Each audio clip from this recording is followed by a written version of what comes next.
Well, Coach, you talked about ending it right and doing it the right way. How'd your group do it? Well, they stuck together. We talked to each other about a month and a half ago, about finishing it the right way. And that's what this team did, It didn't show in the wins and loss column, but we were able to finish up with 2-0 in the last, and it's really a great feeling in that locker room. The amount of explosion plays you were able to get in this contest were obviously pivotal, and those haven't come easily this year, but they certainly came today in a big way. Dominique responsible for many of them, but not just him. Obviously talk about the effect that had on this game, because it was big. It was big, and it kept the momentum going. When you have those big plays, because there wasn't just the long runs. There was 10-yard runs, 15-yard runs, and they just added up. And but they were really huge. When they started to narrow the gap where they felt like they had them, boom, right away. We hit a big one on them and put them away. So we took the lead early, and we were able to keep it again 2 weeks in a row. It's funny how football is a journey, because Dominique Daphne comes here as a transfer wide receiver, and in the last game of the season, he's out there running Wildcat running back. But maybe is it a testament to the attitude this team had, that he embraced a role, thrived in it today, and maybe does that say something about the team overall, that one player was willing to sacrifice and take a different role and do something different? Absolutely. He came in and he came with no strings attached. He just wanted to help us win a championship and play football, and that's all he's done. And what a great player. And he had a great effort today, obviously.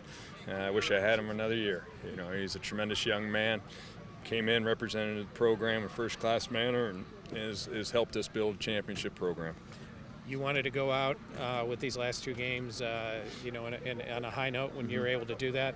What do you think this means for the players who are coming back and the program starting in the spring this coming year? Well, I think it gives us momentum. Obviously, last year we were able to come off an off-season of 5 games. This was 2 games.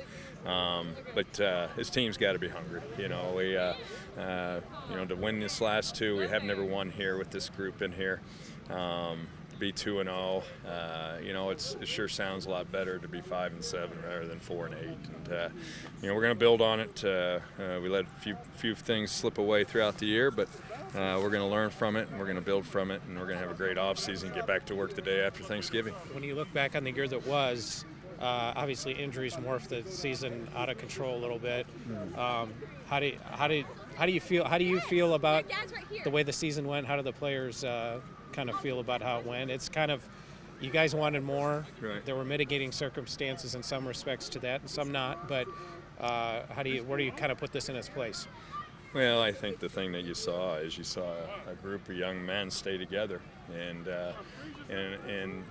not every team's going to be able to do that, and that shows the character of these young men. They kept fighting, and we did a lot of the stuff to ourselves, and they were able to overcome it, and they did it by coming to work the next day, and that's the only way this group knows how to do it, is come back to work on Sunday and get ready for the next week, and they've practiced like it. I mean, they just have kept battling, and it showed today. You have to see how other games went in terms of stats, but to know Jonas was able to get 3 straight years of 100 tackles, only the third Sycamore to do that.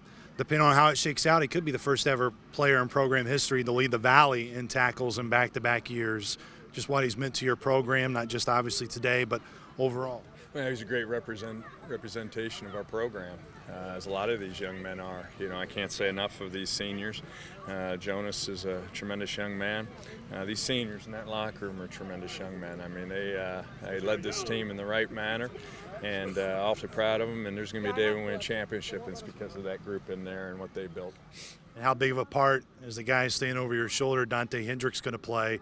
Had a huge game today, that 70-yard punt return there near halftime.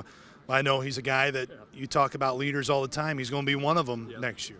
Well, absolutely. We've got a good group returning. They learn from some older guys, but Dante Hendricks had a tremendous game. He was able to catch another pass, keep that streak alive, and of course he broke a punt.